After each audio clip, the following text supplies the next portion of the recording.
오늘 말씀 우리 함께 보겠습니다. 신명기 8장 18절에서 20절입니다. 함께 있습니다. 내 하나님 여호와를 기억하라. 그가 내게 재물을 얻을 능력을 주셨습니다. 이같이 하심은 내 조상들에게 맹세하신 언약을 오늘과 같이 이루려 하심이라.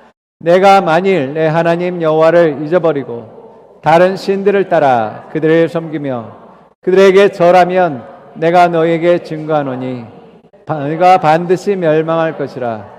여호와께서 너희 앞에서 멸망시킨 민족같이 너희도 멸망하리니 이는 너희가 너희 하나님 여호와의 소리를 정종하지 아니함이라. 아멘. 오늘 말씀은 재물 얻을 능력, 태도라는 제목입니다.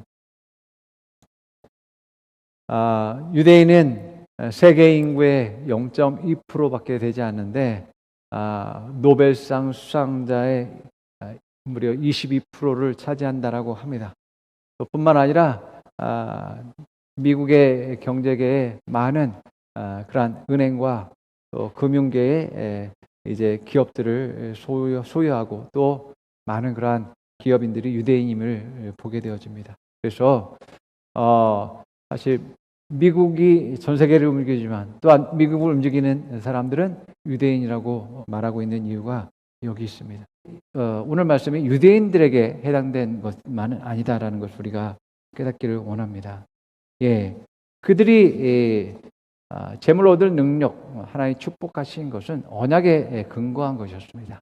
아브라함에게 하나님이 주신 그 축복이 그 민족에게까지 이제 전달되어져서 그들이 정말 오늘날까지 많은 그러한 전 세계를 움직이는 그러한 일들을 하는 것들을 보게 되어집니다.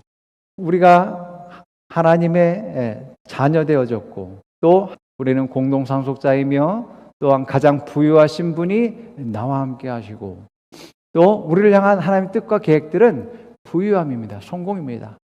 자, 우리는 이러한 부유함을 갖고 있지만 우리가 그것을 누리지 못하고 또 여전히 가난한 그런 수준에 머물고 있는 것은 잘못된 태도와 잘못된 사고방식 때문에 벌어지는 일임을 보게 되어집니다.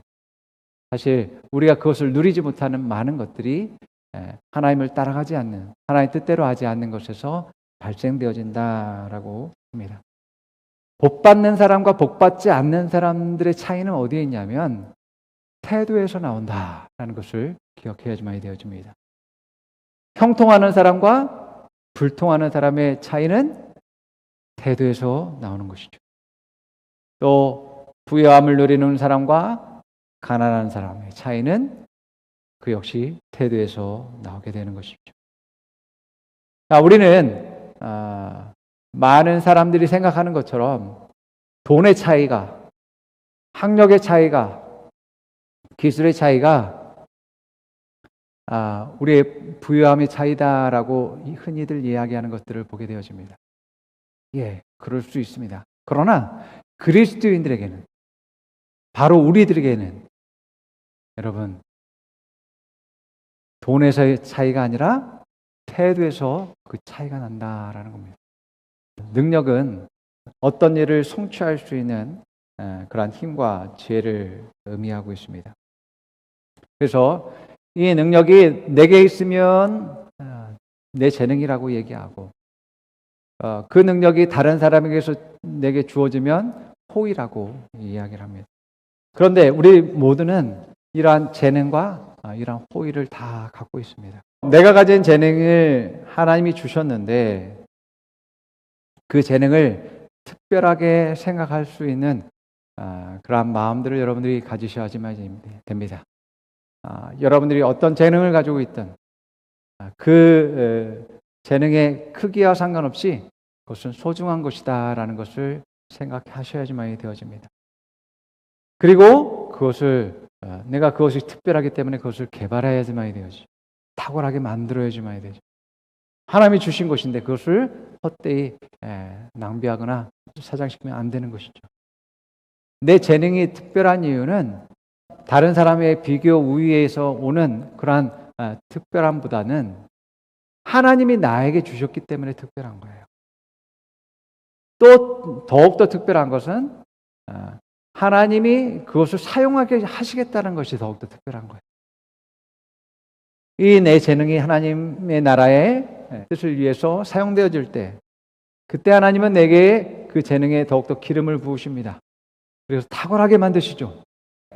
내가 그것들을 소중하게 여기고 가치 있게 여기고 더욱더 개발하려고 하고 탁월하기 위한 노력들을 해야지만 되어집니다. 그렇게 될 때 더욱더 귀하게 쓰여지는 것들을 보게 되어집니다.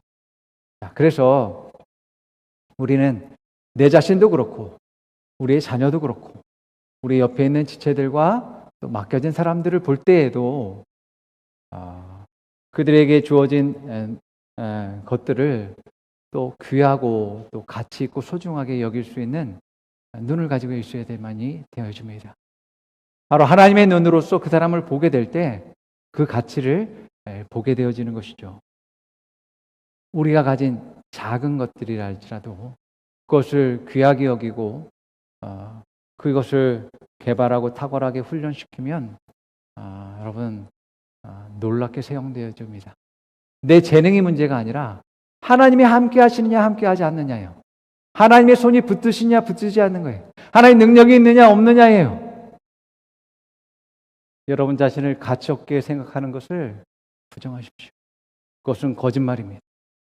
여러분들이 하나님의 손에 붙들렸을 때 여러분들은 아주 작은 능력을 가지고 있다 할지라도 아주 특별한 재능과 탁월함과 세계 최고의 능력을 가진 자가 된다는 것을 믿으시기 바랍니다. 그래서 하나님이 주시는 재물 얻을 능력은 이러한 재능과 호의와 태도로부터 주어진다는 것을 우리가 기억해야지만 되어집니다.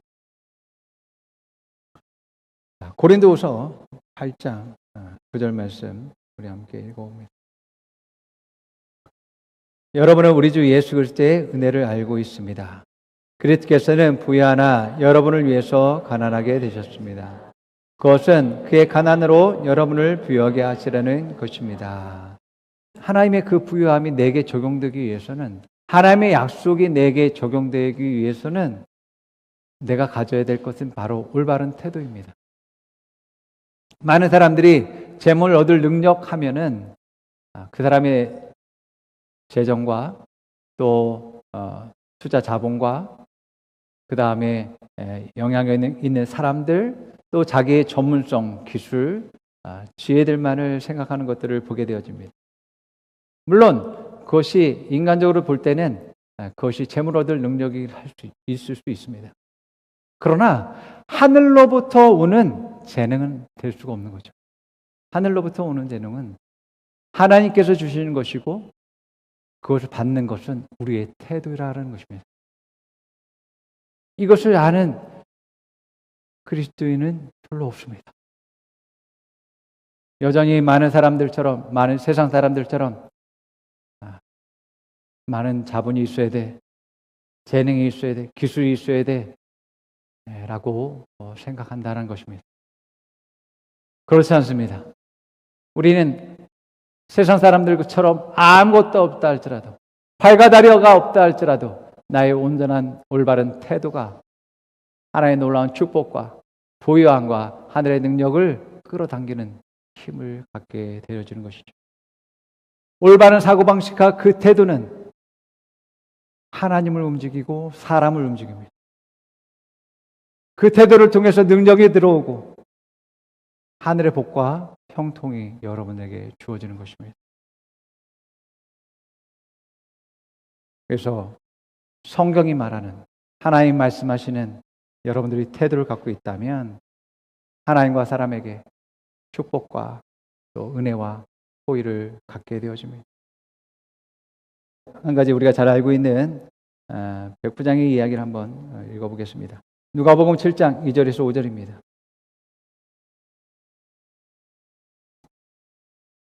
있습니다. 어떤 백부장의 종이 병들어 거의 죽게 되었을 때 그는 주인에게 소중한 종이었다.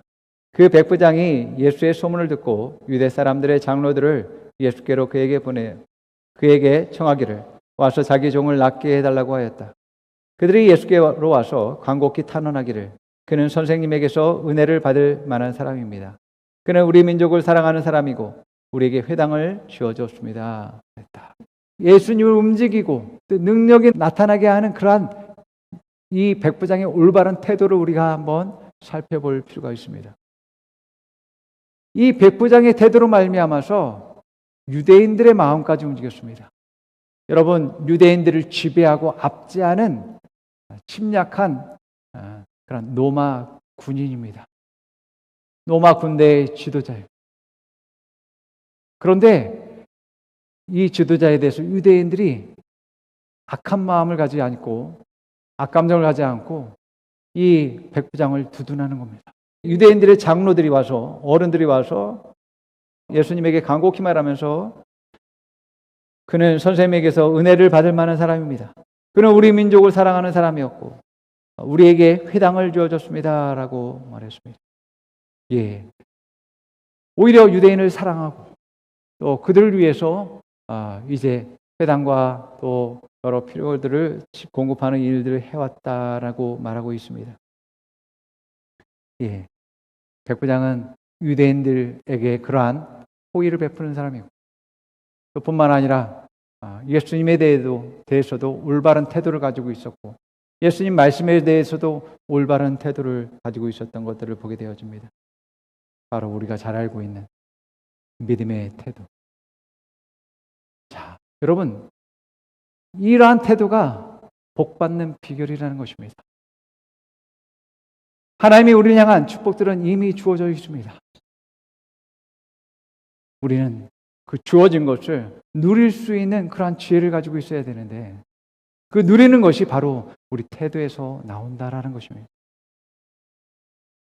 재물을 얻을 태도, 첫 번째는 하나님 말씀에 대한 나의 태도입니다. 하나님 말씀에 대한 나의 태도가 가장 정확하고 명확한 그러한 축복받는 비결이라는 것입니다. 왜냐하면 하나님은 우리를 축복하고 성공하고 성장할 계획을 가지고 계십니다. 그렇기 때문에 내가 말씀에 대해서 믿음의 태도를 내가 갖고 행하게 될 때 나는 그 말씀이 말하는 재물과 축복과 형통을 얻게 되는 것입니다. 자, 이사야서 1장 19절 말씀, 여호수아 1장 6절에서 8절 말씀 같이 있습니다. 너희가 즐겨 순종하면 땅의 아름다운 소산을 먹을 것이요. 자, 여호수아 1장 6절 8절. 굳세고 용감하여라. 내가 이 백성의 조상에게 주기로 맹세한 땅을 이 백성에게 유산으로 물려줄 사람이 바로 너다. 오직 너는 크게 용기를 내어 나의 종 모세가 너에게 지시한 모든 율법을 다 지키고 오른쪽으로나 왼쪽으로 치우치지 않도록 하여라. 그리하면 내가 어디를 가든지 성공할 것이다. 이 율법책의 말씀을 늘 읽고 밤낮으로 그것을 공부하여 이 율법책에 쓰여진 대로 모든 것을 성심껏 실천하여라. 그리하면 내가 가는 길이 순조로울 것이며 내가 성공할 것이다. 예, 우리가 땅의 결실들과 또 결과들을 얻는 것은 기쁨으로 순종하는 데 있다라고 말씀하고 있습니다. 또한 여호수아에게 하나님 말씀하신 것처럼 그들이 그 땅을 정복하고 또 그 땅에 있는 기업과 그 땅에 있는 또한 좋은 결실들을 그들이 다 차지하게 되어집니다. 그 비결이 뭐였냐면 군대도 아니었고 무기도 아니었어요. 너에게 지시한 모든 율법을 지켜야 된다라고 말합니다. 왼쪽으로나 오른쪽으로나 치우치지 않도록 해야 된다고 말합니다. 예, 말씀이 말하는 것을 이제 그것을 나의 사고방식으로 가지고 그 말씀대로 말하고 행동해야지만 된다라고 말합니다. 자, 치우치지 않기 위해서 또 그 길에서 벗어나지 않기 위해서 뭐 해야 된다고요? 늘 말씀을 읽고 그것을 공부하라라고 말합니다. 그리고 그것을 성심껏 마음을 다해서 실천하라라고 말합니다. 예, 땅을 얻고 집을 얻고 이스라엘 백성들이 그 땅의 열매들을 얻고 가축들을 얻고 그 땅을 지배하고 정복하는 비결은 태도에 있었습니다. 태도에. 하나님 말씀에 대한 태도에 그 비결이 있었다라는 것을 보게 됩니다. 약속된 축복과 부의 비결은 바로 말씀에 대한 내 온전한 올바른 태도를 가질 때 주어진다라고 말하고 있습니다. 자, 두 번째로 재물 얻을 태도는 심고 거두는 법칙입니다. 심고 거두는 법칙. 자, 심고 거두는 법칙은 예수님이 보이신 가르치신 그러한 법칙이었습니다. 그래서 예수님은 너희가 무엇을 얻고자 하든지 무엇을 갖고자 하든지 무엇을 바라든지 그것을 심어라라고 이야기하고 있습니다. 여러분, 예수님은 하나님의 본체라고 이야기합니다. 하나님이라고 이야기합니다. 모든 것을 하실 수 있는 분이에요. 그런데 예수님조차도 예수님이 얻고자 하는 것이 있는데 그것을 얻고자 예수님도 심는 것을, 세상에서 심는 것을 하신 것을 보게 되어집니다. 왜냐하면 세상에서 결실을 얻고 열매를 얻는 방식이 바로 심고 거두는 원리입니다. 예수님은 영혼을 얻고 전 세계를 구원하는 일들을 하기 원하셨습니다. 그것을 위해서 예수님이 선택하고 하신 일은 자기의 생명을 심는 것이었습니다. 미랄로 드리는 것이었습니다. 그래서 십자가에서 모든 죄를 대속하시고 자기의 생명을 주시면서 이제 사람들을 영혼들을 구원하고 또 제자들을 얻기 위해서 3년 반 동안 그들과 삶을 나누는 또 함께하는 그런 일들을 하게 된 것들을 보게 되어집니다. 예수님이 말씀하셨어요. 무엇을 얻고자 하든지 무엇을 갖고자 하든지 심어야 된다라고 말합니다. 갈라디아서 6장 7절에서 9절 말씀을 읽어봅니다. 자기를 속이지 마십시오. 하나님은 조롱을 받으실 분이 아니십니다. 사람은 무엇을 심는 대로 거둘 것입니다. 자기 육체에다 심는 사람은 육체에서 썩을 것을 거두고 성령에다 심는 사람은 성령에서 영생을 거둘 것입니다. 선한 일을 하다가 낙심하지 마십시오. 지쳐서 넘어지지 아니하면 때가 이럴 때에 거두게 될 것입니다. 때의 문제입니다. 거두는 것은. 여러분들 심은 것이 그냥 사라져버리거나 또 아무런 수확을 얻는 것이 아니라 때가 걸리는 것뿐이지 반드시 얻는다라고 말씀하고 있는 것입니다. 특별히 우리가 성경에서 말하는 것처럼 사람들을 구원하고 치유하고 회복하는데 내가 시간을 들이고 또 물질을 들이고 또 헌신한 일들을 하게 될 때 하나님은 거기에 따른 모든 보상들을 하시겠다라고 말씀하십니다. 여러분, 많은 사람들은 그 사람이 그것을 갚을 수 있는 능력이 있는가 없는가를 보면서 그 사람을 돕고자 하는 것들을 보게 됩니다. 그러나 성경은 말하기를 아무것도 갚을 수 없는 능력이 없는 사람에게 더 섬길 것을 말씀하고 있는 것을 보게 되어집니다. 왜 그래요? 하나님이 갚으시기 때문에 그래요. 하나님이 주시는 축복과 또 공급은 여러분 한량이 없습니다. 비교할 수 없습니다. 나는 사람에게서 받기보다 하나님께 받을래 라고 하는 사람이 가장 지혜로운 사람이라는 겁니다. 그래서 심을 때 우리는 더욱더 지혜를 가지고 심을 수 있는 그런 사람이 되어지는 것이죠. 자, 누가복음 6장 38절 말씀 한번 읽어봅니다. 남에게 주어라.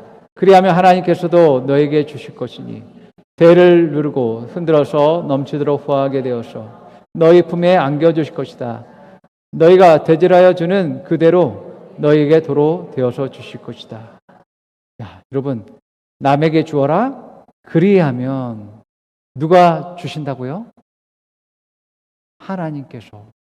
하나님께서도 너에게 주실 것이다. 마태복음 10장 42절 있습니다. 내가 진정으로 너희에게 말한다. 이 작은 사람들 가운데 하나에게 내 제자라고 해서 냉수한 것이라도 주는 사람은 절대로 자기가 받을 상을 잃지 않을 것이다. 예. 가장 작은 사람에게, 가장 연약한 사람에게 하는 것이 바로 하나님께, 예수님께 하는 것이다 라고 말씀하시고, 또 거기에 따른 상이 있을 것을 말씀하고 있습니다. 우리가 심을 때에 주의할 것이 있습니다.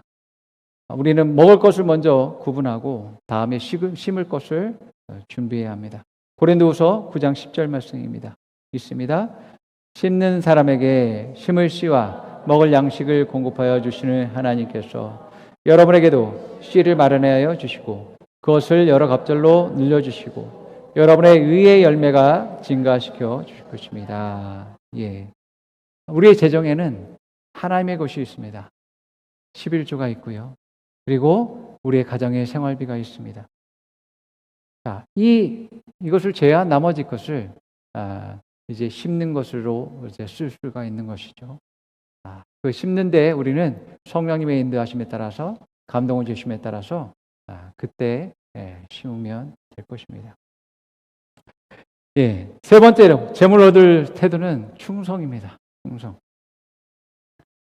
충성은 하나님의 부르심의 사명을 발견한 사람들이 갖춰야 될 태도입니다.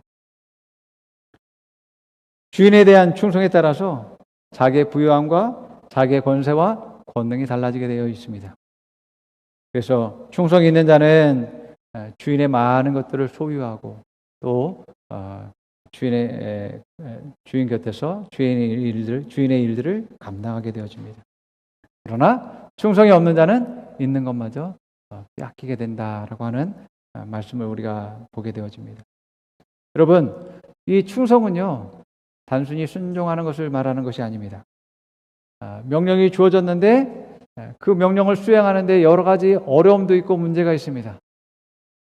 염려도 있고 걱정도 있고 불신도 있습니다. 그런 방해와 어려움이 있음에도 불구하고 주인의 명령을 선택하는 태도를 말하는 것입니다. 그래서 나의 주인이 누구인지 알고 그 부르심의 사명도 알 뿐만 아니라 내가 어떤 상황이든 그 말씀대로 순종하리라. 그러한 결단과 선택들을 하는 그러한 자세를 말하는 것입니다. 그것이 마태복음 25장에 있는 달란트에 비해서 잘 나오고 있는 것을 보게 되어집니다. 우리 함께 읽어봅니다. 그의 주인이 그에게 말하였다. 잘했다. 착하고 신실한 종아. 내가 적은 일에 신실하였으니 이제 내가 많은 일을 내게 맡기겠다. 와서 주인과 함께 기쁨을 누려라. 그러나 한 달란트를 받은 사람은 다가와서 말하였다. 주인님, 나는 주인이 굳은 분이시라. 심지 않은 데서 거두시고 뿌리지 않은 데서 모으시는 줄로 알고 무서워하여 물러가서 그 달란트를 땅에 숨겨두었습니다. 보십시오. 여기에 그 돈이 있으니 받으십시오. 그러자 그의 주인이 그에게 말하였다.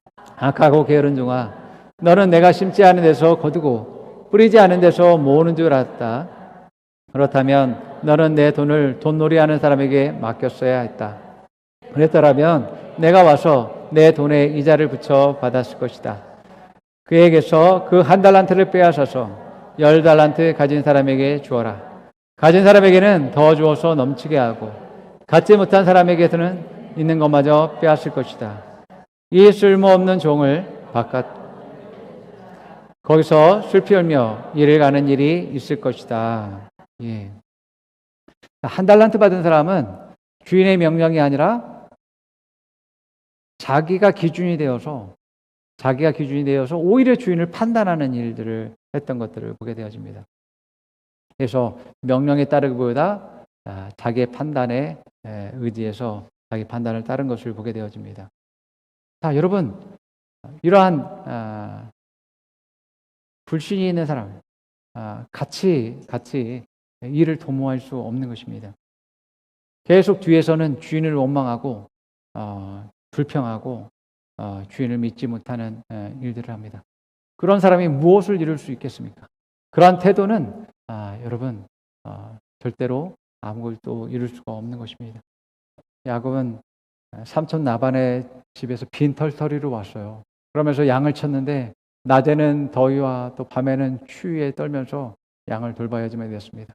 그 양이 도둑맞거나 또 사나운 짐승에게 이제 공격을 당했으면 그것을 배상해야지만 되어졌습니다. 자, 그런 가운데 삼촌은 뭐 월급을 10번이나 이제 바꾸는 그런 일들을 하죠. 자, 그럼에도 불구하고 그는 맡겨진 일에 최선을 다하고 충성했습니다. 이러한 충성의 태도들이 하나님의 놀라운 축복으로 말미암아서 그러한 복을 얻게 되어지고 이제 형통케 되어지는 일들이 일어난 것들을 보게 되어집니다. 또 뿐만 아니라 야곱의 아들 요셉도 마찬가지죠. 물론 성경에는 하나님이 함께 하셨기 때문에 그가 형통했더라라고 말씀하는 것을 보게 되어집니다. 하나님이 함께 하셨다는 것은 하나님 뜻대로 그가 살았다라는 것을 의미합니다. 그렇기 때문에 하나님이 그의 삶 가운데 역사함으로 말미암아서 형통이 일어나게 되어져. 자기의 주인에게 충성을 다하는 그러한 모습들을 보였던 것들을 보게 됩니다. 그러자 그는 보디발의 집에서도 인정받았고 또 감옥에서도 인정받았고 또 애굽 그 나라의 정부로부터도 또 인정받는 그러한 일들이 일어나게 됩니다. 모두가 다 요셉을 사랑하고 정말 자기의 모든 것을 다 주고 싶어하는 마음들이 그들의 마음 가운데 있던 것들을 보게 됩니다. 여러분, 충성은요, 충성의 태도는 승진하는 자세입니다. 충성의 태도는 재물을 얻는 태도입니다. 충성을 보면 사람들은 계속해서 여러분들에게 더 많은 것을 주기 원할 것입니다. 여러분의 더 이의를 주기 원할 것이고 여러분에게 지위를 주기 원할 것이고 여러분들에게 돈을 주기 원할 것입니다. 더군다나 그들이 여러분들을 통해서 하나님을 본다면 하나님이 함께 하신다는 것을 본다면 여러분들에게 모든 것을 맡기게 될 것입니다. 자, 여러분, 우리가 하나님 뜻 안에 있고 하나님과 동행하는 삶을 살면 당연히 여러분들은 재물을 얻을 능력이 여러분에게 있습니다. 내가 가난하다? 여러분 생각해 보십시오. 여러분의 태도가 어떠했는지, 여러분의 자세가 어땠는지, 여러분의 사고방식이 어땠는지, 어떤 삶을 살았는지 생각해 보십시오. 재물 얻을 능력은 약속된 것입니다. 틀림없이 그 뜻 가운데 있는 사람들은 누리도록 되어져 있습니다. 여러분, 여러분들은 어떤 재능 가지고 있습니까? 하나님이 주신 것이 무엇이 있습니까? 또 사람들이 여러분들을 좋아할 만한 무엇을 가지고 있습니까? 여러분들의 호감을 가지고 여러분들 앞에 다가갈 무엇을 가지고 계십니까? 여러분들은 어떤 태도를 가지고 계십니까? 이것을 여러분들이 깨닫고 발견하셔야지만 돼야죠. 이것을 여러분들이 깨닫고 개발할 때, 탁월하게 될 때 여러분들의 재물도 늘어나게 되어지는 것입니다. 여러분, 우리는 돈을 쫓는 자들이 아닙니다. 물질을 쫓는 자들이 아닙니다. 단 우리는 하나님의 일들을 위해서 하나님의 뜻 가운데 우리는 올바른 태도를 갖게 될 때 이 재물들은 우리를 따라오게 되어져 있습니다. 내가 재물을 얻는 그러한 태도, 호감, 재능들을 갖고 있으면 돈과 사람은 나를 찾아오게 됩니다. 여러분의 태도가, 말씀이 말하는 태도가 나를 부유하게 하는 것입니다. 그렇기 때문에 내가 어떤 태도를 가지고 있는데 분별해야지만 되어지고 내가 사람들을 볼 때 그 사람이 어떤 태도를 가지고 있는지 분별할 수 있어야지만 되어지고 내 자녀를 볼 때에도 여러분의 자녀가 성공하기 원한다면 오늘 말씀이 말하는 그러한 태도를 갖도록 여러분들이 교육해야지만 돼요. 훈련할 수 있도록 해야지만 됩니다. 여러분의 회사가 성장하기 원한다면 이러한 올바른 태도와 문화를 갖고 있어야지만 되어지는 것입니다. 바로 이런 태도가 하나님의 축복의 원리 가운데 있고 형통의 그런 원리다라고 말하고 있습니다. 그렇기 때문에 이러한 태도를 갖는 재물 얻을 태도를 갖는 여러분 되기를 축원합니다. 자, 우리 함께 고백해 봅니다. 나의 태도가 나를 부유하게 합니다. 나의 태도가 나를 형통하게 합니다. 나의 태도가 하나님의 축복을 누리게 합니다. 나의 태도가 하나님의 은혜를 누리게 합니다. 나는 믿음의 태도를 가지고 있습니다. 나는 순종의 태도를 가지고 있습니다. 나는 심고 거둡니다. 나는 충성의 태도를 가지고 있습니다. 나에게는 재능이 있습니다. 나에게는 부유함이 있습니다. 나에게는 호의가 있습니다. 나는 형통합니다. 자, 우리 옆 사람에게 말해봅니다. 재물 얻을 능력은 태도에서 나옵니다. 믿음의 태도를 가지세요. 순종의 태도를 가지세요. 충성의 태도를 가지세요. 심고 거두는 태도를 가지세요. 하나님은 당신을 축복하셨습니다. 아멘. 기도하겠습니다. 할렐루야. 주님 감사합니다.